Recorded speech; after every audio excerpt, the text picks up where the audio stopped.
നമ്മുടെ ദർശന അക്കാദമി എന്ന് പറയുന്ന ഒരു ടീം വർക്കാണ്. അപ്പോൾ ഈ ടീമിലെ മെയിൻ ആൾക്കാരാണ് ഇപ്പോൾ എൻ്റെ കൂടെ ഇരിക്കുന്നത്. പ്രത്യേകിച്ച് ഓരോ സബ്ജക്റ്റിൻ്റെ എക്സ്പേർട്ടുകളാണ്. അതായത് ഫിസിക്സിൽ ടോബിൻ സാറുണ്ട്, കെമിസ്ട്രി ജൂണി സാറുണ്ട്, ബയോളജി ടോണിയ മിസ്. അപ്പോൾ അങ്ങനെ എല്ലാവരും കൂടെ ഒരു ടീമായിട്ട് വർക്ക് ചെയ്യുന്നതുകൊണ്ടാണ് നമ്മുടെ ഓരോ വർഷത്തെയും റിസൾട്ടുകൾ ഏറ്റവും മികച്ചതായിട്ട് വന്നുകൊണ്ടിരിക്കുന്നത്. ഈ ടീം വർക്കോടുകൂടി, ടീം സ്പിരിറ്റോടുകൂടി ഇവരെല്ലാവരും വർക്ക് ചെയ്യുന്നുണ്ട്. ബോർഡ് എക്സാംസ്, എൻട്രൻസ് എക്സാംസ് എന്ന് വേണ്ടിയ കോമ്പറ്റേറ്റീവ് എക്സാംസിൽ വർഷം തോറും ദർശന അക്കാദമി ഒരു ടോപ്പ് റിസൾട്ട് മെയിൻറ്റെയിൻ ചെയ്തു വരുന്നുണ്ട്. സാറിന് അതിൻ്റെ കുറച്ച് പ്രധാന ഹൈലൈറ്റ്സ് ഒന്ന് പറയാമോ? ദർശന അക്കാദമിയെ സംബന്ധിച്ചിടത്തോളം ഇതിനോടകം തന്നെ 4 സ്റ്റേറ്റ് ഫസ്റ്റ് റാങ്ക് ഉൾപ്പെടെ ഏറ്റവും മികച്ച റാങ്കുകൾ മേടിക്കുന്നതിനോടൊപ്പം തന്നെ എയിംസ്, IIT, അതേപോലെ ജിമ്മർ ഉൾപ്പെടെയുള്ള മികച്ച സ്ഥാപനങ്ങളിൽ കുട്ടികൾക്ക് പഠിക്കാനുള്ള അവസരം. ദർശന അക്കാദമി മിടുക്കരായ വിദ്യാർത്ഥികളെ അവരെ മികവുറ്റവരാക്കുന്നതിനോടൊപ്പം തന്നെ മാർക്ക് കുറഞ്ഞു വരും. +2 ബോർഡ് പരീക്ഷയിൽ മാർക്ക് കുറഞ്ഞു എന്നുള്ള കാരണത്താൽ ഡോക്ടർ സ്വപ്നം ഉപേക്ഷിക്കുന്ന ആൾക്കാരുണ്ട്. പക്ഷേ ദർശന മറ്റ് സ്ഥാപനങ്ങളിൽ നിന്ന് വേറിട്ട് നിൽക്കുന്നത് അങ്ങനെ ഉള്ളവരെയും കൂടി പരിഗണിച്ച് കോവിഡ് സിറ്റുവേഷനിൽ 2020 ആ ഒരു സാഹചര്യത്തിൽ പോലും നീറ്റ് പരീക്ഷയിൽ ഓൾ ഇന്ത്യ തലത്തിൽ ആ വർഷം ഏകദേശം 20 lakhs കുട്ടികൾ പങ്കെടുത്ത പരീക്ഷയിൽ 720ൽ 700 സ്കോർ മേടിച്ച് കേരളത്തിൽ 11ാമത്തെ റാങ്ക് കരസ്ഥമാക്കിയ കുട്ടികൾ ഈ കഴിഞ്ഞ 2025 നീറ്റ് പരീക്ഷയിലാണെങ്കിലും ഇതേപോലെ റാങ്കിന് വേണ്ടി വെയിറ്റ് ചെയ്യുന്നു. ഇതുവരെ നടന്ന നീറ്റ് പരീക്ഷയിൽ ഏറ്റവും ബുദ്ധിമുട്ടേറിയ പരീക്ഷയാണ്. എന്നിരുന്നാലും നമ്മുടെ ദർശനയിലെ കുട്ടിയും ഏറ്റവും മികച്ച റാങ്കിലേക്ക് എത്തുകയാണ്. അതിൽ എടുത്തു പറയത്തക്കവണ്ണം ഓൾ ഇന്ത്യ ടോപ്പറും ദർശനയിലെ ടോപ്പറും സബ്ജക്റ്റ് തലത്തിലുള്ള ഒരു കമ്പാരിസൺ നോക്കുമ്പോൾ ഫിസിക്സാണ് ഏറ്റവും ടഫായിട്ടുള്ളത്. 0.1% വ്യത്യാസമേ ഉള്ളൂ. അത് കെമിസ്ട്രി ബയോളജിയിലും ഏകദേശം ആ ഒരു തലത്തിൽ ചെറിയ പെർസെൻറ്റേജിൽ ഡിഫറൻസ് ആണ്. അപ്പോൾ ആ തലത്തിലേക്ക് കുട്ടികളെ ഒരുക്കുന്ന ഒരു സ്ഥാപനമാണ് നമ്മളുടെ അക്കാദമി. നമ്മുടെ റീസെൻറ്റ് ഇയേഴ്സിൽ നമ്മുടെ ഒരു ടോപ്പ് റിസൾട്ട്സിനെ കുറിച്ചൊന്ന് സാറിനൊന്ന് വിവരിക്കാമോ? ഓക്കെ, ഏറ്റവും ടോപ്പായിട്ട് നമ്മുടെ ഇതിലേക്ക് വന്നിരിക്കുന്നത് നേരത്തെ സൂചിപ്പിച്ചിരുന്നു ഫസ്റ്റ് റാങ്ക്. അത് 2023 കേരള കാറ്റഗറി ബേസ് ചെയ്ത് ഫസ്റ്റ് റാങ്ക് ദർശനയിൽ ഉണ്ടായിരുന്നു. ഈ വർഷം 2025 നമ്മളങ്ങനെ തന്നെ പ്രതീക്ഷിക്കുന്ന സ്റ്റേറ്റ് വൈസ് ആദ്യത്തെ 5-നുള്ളിലും 10-നുള്ളിലുമൊക്കെ ആയിട്ട് റാങ്കുകൾ നീറ്റ് എൻട്രൻസ് പരീക്ഷയിൽ ഉണ്ടാകുമെന്നുള്ളത്.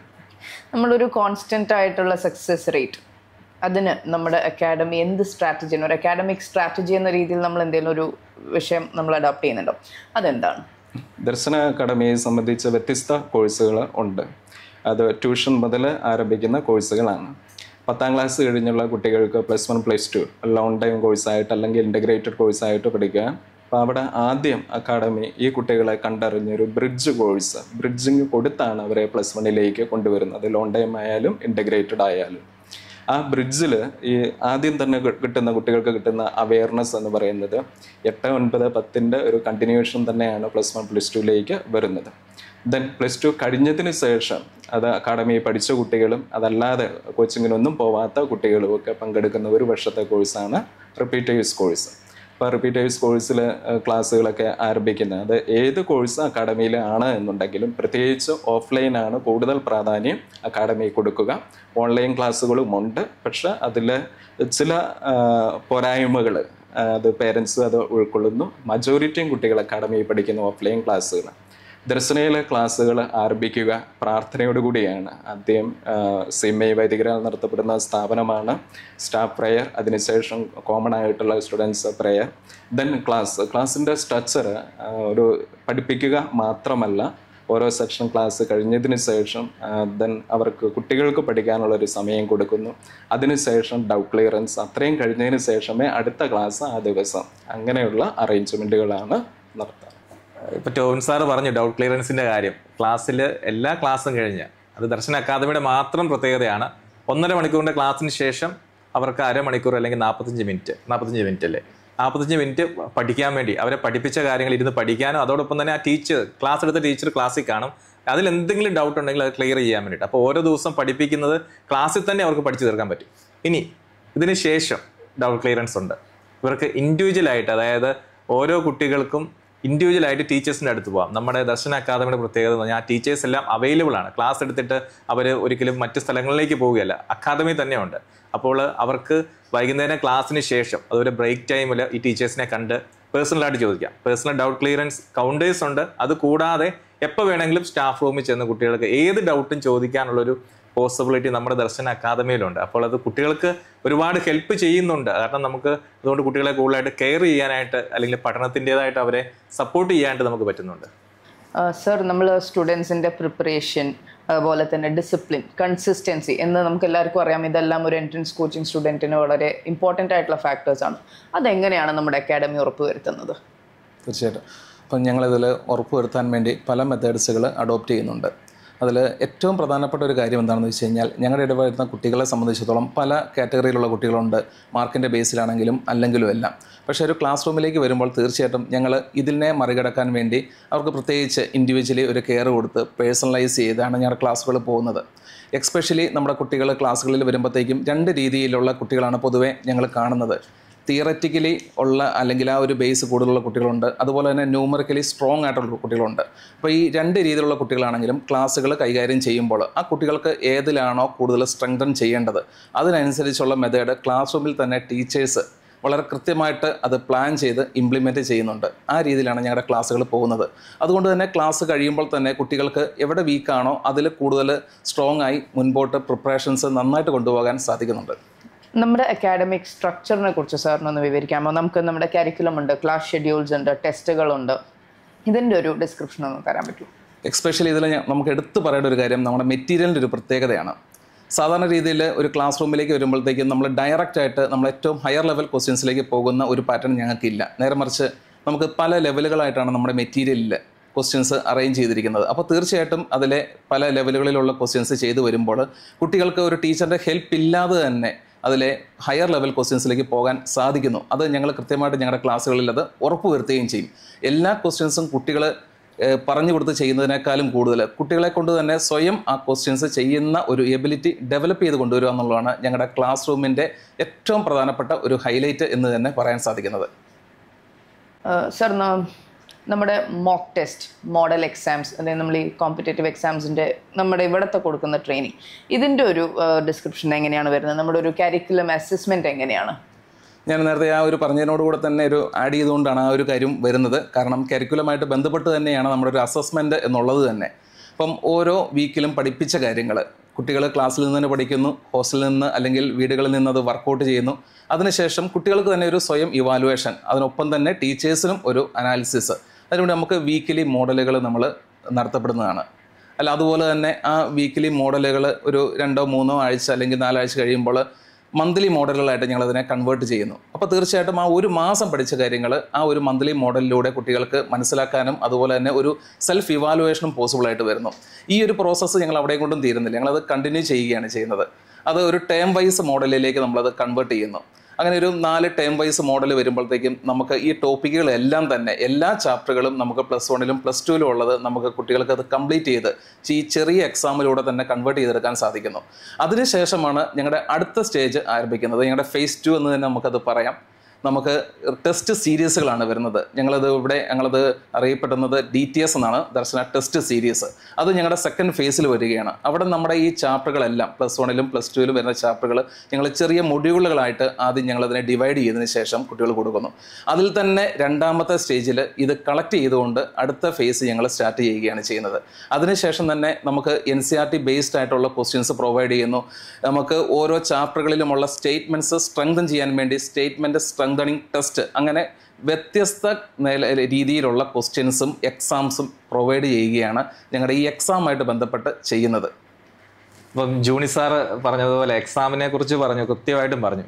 എക്സാം കൊണ്ട് തീരുന്നില്ല, എക്സാമിന് ശേഷമാണ് മറ്റു കാര്യങ്ങൾ വരുന്നത്. അതായത് എക്സാമിന് ശേഷം ഈ കുട്ടികളെ കാണുന്നുണ്ട്. അപ്പോൾ നമ്മുടെ ഒരു ക്ലാസ്സിലെ സിസ്റ്റത്തെക്കുറിച്ച് പറഞ്ഞാൽ ഒരു ക്ലാസ്സിന് ഒരു ക്ലാസ് ടീച്ചറുണ്ട്, പിന്നെ ഒരു മെൻറ്ററുണ്ട്. അത് മെൻറ്റർ എന്ന് പറയുന്നത് അവരെ പഠിപ്പിക്കുന്ന ഒരു ടീച്ചർ തന്നെയായിരിക്കും. പിന്നെ ചില കുട്ടികൾക്ക് നമ്മൾ വീക്കായിട്ടുള്ള കുട്ടികൾക്ക് വേണ്ടി പേഴ്സണൽ മെൻറ്റേഴ്സും അങ്ങനെ ഒരു സിസ്റ്റമുണ്ട്. അപ്പോൾ ഈ മെൻറ്റേഴ്സും ക്ലാസ് ടീച്ചേഴ്സും എല്ലാം ഈ കുട്ടികളെ കണ്ടതിന് ശേഷം നമ്മുടെ ഓരോ എക്സാമിൻ്റെ ഇവാലുവേഷൻ എടുക്കും. എന്തുകൊണ്ട് അവർക്ക് മാർക്ക് കുറഞ്ഞു പോയി, അല്ലെങ്കിൽ ക്വസ്റ്റ്യനെ കുറിച്ച് ചർച്ച ചെയ്യും. ക്വസ്റ്റ്യനിൽ എന്തെങ്കിലും ബുദ്ധിമുട്ടുണ്ടോ, അതെല്ലാം ചർച്ച ചെയ്തിട്ട് ഞങ്ങൾ അക്കാഡമിക് കൗൺസിൽ കൂടും ഇവിടെ. അപ്പോൾ അതിലേക്ക് നമ്മുടെ ക്ലാസ് ടീച്ചേഴ്സ് വരും, അതുപോലെ മെൻറ്റേഴ്സ് വരും, സബ്ജക്റ്റ് എക്സ്പേർട്സ് ഇരുന്ന് ചർച്ച ചെയ്ത് ആ എക്സാമിനെ ബേസ് ചെയ്ത് അവർക്ക് കുട്ടികളുടെ പെർഫോമൻസിനെ ബേസ് ചെയ്തിട്ട് നമ്മൾ ആണ് അടുത്ത ഫേസിലേക്ക് പോകുന്നത്. അപ്പോൾ ഇത് ഉദ്ദേശിക്കുന്നത് നമ്മൾ അവരെ മാർക്കൊന്ന് ഇമ്പ്രൂവ് ചെയ്തുകൊണ്ട് വരിക. നമ്മളെപ്പോഴും ഒരേ സിസ്റ്റത്തിൽ കൂടെ പോകാതെ എന്താണ് നമ്മൾ നേരിടുന്ന ഡിഫിക്കൽറ്റി, ആ ഡിഫിക്കൽറ്റിയെ നമ്മൾ ഓവർകം ചെയ്ത് പോകുന്ന ഒരു സിസ്റ്റത്തിലേക്ക്. ഇനി ഇത് ഇവിടെ കൊണ്ട് കഴിയുന്നില്ല. ഇതിന് ശേഷം പേരൻസിനെ വിളിച്ച് നമ്മൾ കൃത്യമായിട്ടും കാര്യം പറയും. ഓരോ കുട്ടിയുടെ മാർക്ക് ഡീറ്റെയിൽസ് അത് ക്ലാസ് ടീച്ചേഴ്സും മെൻറ്റേഴ്സും അവരോട് സംസാരിക്കും. എന്നിട്ട് നമ്മൾ കഴിഞ്ഞ വർഷം നടത്തിയ പേരൻസ് മീറ്റിംഗ്, PTA മീറ്റിംഗ് എന്ന് പറയുന്നത് ഓഫ്ലൈനിൽ നമ്മൾ 5 മീറ്റിംഗ് നടത്തി. ഇവിടെ ക്യാമ്പസിൽ പേരൻസ് വന്നു. അതുപോലെ തന്നെ ഓൺലൈനിൽ നമ്മൾ ഏകദേശം 12ഓളം മീറ്റിങ്ങുകളാണ് നടത്തിയത്. അപ്പോൾ ഈ കുട്ടികളുടെ പഠനവുമായിട്ട് ബന്ധപ്പെട്ട ഓരോ ബാച്ചിലെയും കുട്ടികളുടെ പഠനവുമായി ബന്ധപ്പെട്ട പേരൻസിനെയാണ് നമ്മൾ ഡിസിഷൻ ആദ്യം അറിയിക്കുന്നത്. നമ്മൾ ഇപ്പോൾ ഇവരുടെ മാർക്ക് ഇങ്ങനെയാണ്, നമ്മളിപ്പോൾ അടുത്ത സ്ട്രാറ്റജിയിലേക്ക് പോവുകയാണ് എന്ന് കൃത്യമായിട്ട് അവരോട് പറഞ്ഞ് അവരുടെ പെർമിഷനോടുകൂടി ചെയ്യുന്നത്. അങ്ങനെ ടീച്ചേഴ്സ്, സ്റ്റുഡൻസ്, പേരൻസ്. അപ്പം ടീച്ചേഴ്സ് എന്ന് പറയുമ്പോൾ ദർശന, സ്റ്റുഡൻസ്, പേരൻസ്, ഈ 3 പേര് ചേർന്നുള്ള ഒരു ടീം വർക്കാണ് നമ്മുടെ ഓരോ ബാച്ചിലും നമ്മൾ നടത്തിക്കൊണ്ടിരിക്കുന്നത്. മാം, നമുക്ക് മെറിറ്റ് ബേസ്ഡ് അല്ലെങ്കിൽ നീഡ് ബേസ്ഡ് ആയിട്ടുള്ള സ്കോളർഷിപ്സ് നമ്മൾ കൊടുക്കാറുണ്ടോ? അങ്ങനെ ഉള്ള കുട്ടികൾക്കുള്ള എലിജിബിലിറ്റി എന്താണ്? തീർച്ചയായിട്ടും ദർശന അക്കാദമി സ്കോളർഷിപ്പ് പ്രൊവൈഡ് ചെയ്യുന്നുണ്ട്. 10ാം ക്ലാസ്സിൽ നല്ല മാർക്ക് വാങ്ങിച്ച വിദ്യാർത്ഥികൾക്ക് ലോങ് ടൈം +1 +2 +1 പഠിക്കുന്ന വിദ്യാർത്ഥികൾക്കായിട്ട് സ്കോളർഷിപ്പ് പ്രൊവൈഡ് ചെയ്യുന്നു. അതോടൊപ്പം 12th ബോർഡ് എക്സാമിനെ ബേസ് ചെയ്തിട്ടുള്ള അവർക്ക് അതിൻ്റെ റിസൾട്ടിനെ ബേസ് ചെയ്തിട്ട് റിപ്പീറ്റ് ചെയ്യുന്ന വിദ്യാർത്ഥികൾ 1 ഇയർ റിപ്പീറ്റ് ചെയ്യുന്ന വിദ്യാർത്ഥികൾക്ക് നമ്മൾ സ്കോളർഷിപ്പ് പ്രൊവൈഡ് ചെയ്യുന്നുണ്ട്. അതോടൊപ്പം നമുക്ക് ഉള്ള വേറൊരു പ്രത്യേകത ചാവറ സ്കോളർഷിപ്പ് എക്സാമാണ്. അതായത് കേരളത്തിലുള്ള വിവിധ സ്കൂളുകളിൽ നിന്ന് വിദ്യാർത്ഥികളെ പല ഘട്ടങ്ങളിലായി സെലക്ട് ചെയ്ത് ഏറ്റവും അർഹരായ വിദ്യാർത്ഥികൾക്ക് ലോങ് ടൈമിലേക്കും അതുപോലെ ഇൻ്റഗ്രേറ്റഡ് ബാച്ചിലേക്കും അതോടൊപ്പം റിപ്പീറ്റഡ് ബാച്ചിലേക്കുമുള്ള അഡ്മിഷൻ അതിൽ നിന്ന് ആ സ്കോളർഷിപ്പിലൂടെ നമ്മൾ പ്രൊവൈഡ് ചെയ്യുന്നു. അതോടൊപ്പം ഇതൊന്നും ബാധകമല്ല എങ്കിൽ നമുക്ക് മാത്രമുള്ള വേറെ പ്രത്യേകത DSAT, ദർശന സ്കോളർഷിപ്പ് കം അസസ്മെൻറ്റ് ടെസ്റ്റ്. അതിലൂടെ ഇതിൽ വീണ്ടും മിടുക്കരായ വിദ്യാർത്ഥികളെ വിവിധ മേഖലകളിലുള്ള പിന്നോക്ക വിഭാഗങ്ങളിലുള്ള അങ്ങനെ വിവിധ വിദ്യാർത്ഥികളെ നമ്മൾ സെലക്ട് ചെയ്ത് അങ്ങനെ ചാവറ എച്ചിൻ്റെ വിഷൻ വിദ്യാഭ്യാസം വിദ്യാർത്ഥികളിലേക്ക് സമൂഹത്തിലേക്ക് എല്ലാവരിലേക്കും എത്തിക്കുക എന്നുള്ള ആ ഒരു ധാർമ്മികത തീർച്ചയായും CMI വൈദികരാൽ ഡയറക്റ്റ് ചെയ്യുന്ന അല്ലെങ്കിൽ ദർശന അക്കാദമിയിലൂടെ അത് പോസിബിൾ ആവുന്നു എന്നുള്ളത് തന്നെയാണ് ദർശന അക്കാദമിയെ മറ്റ് അക്കാദമികളിൽ നിന്നൊക്കെ വ്യത്യസ്തമാക്കുന്നത്.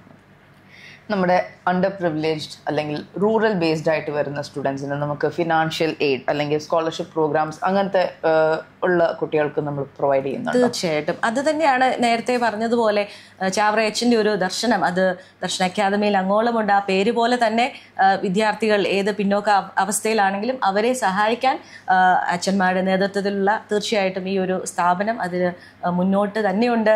സമൂഹത്തിൻ്റെ ഒരു നിർമ്മിതിക്കായിട്ട് തന്നെ ദർശന അക്കാദമി കൂടെയുണ്ട്. ഓക്കെ, ടോണിയ മിസ് പറഞ്ഞതുപോലെ നമ്മുടെ സ്കോളർഷിപ്പുകൾ ഒരുപാട് സ്കോളർഷിപ്പുകളുണ്ട്. പ്രത്യേകിച്ച് നമ്മൾ ചാവറ സ്കോളർഷിപ്പ്, അങ്ങനെ പലതരത്തിലുള്ള സ്കോളർഷിപ്പ്. ഇതിൻ്റെ എല്ലാം ലക്ഷ്യം എന്ന് പറയുന്നത് സാമ്പത്തികമായിട്ട് ബുദ്ധിമുട്ടുള്ളതിൻ്റെ പേരിൽ ആരും പഠിക്കാതിരിക്കരുത് എന്നുള്ള ചാവറച്ചൻ്റെ വിഷൻ തന്നെയാണ്. പ്രത്യേകിച്ച് ഇപ്പം മറ്റ് പല സ്ഥാപനങ്ങളിലാണെങ്കിലും നമുക്ക് ഒരു NEET 1 year course repeated course ചെയ്യണമെങ്കിൽ ഏകദേശം 90,000 നിയർലി 1 lakhs വരും എമൗണ്ട്.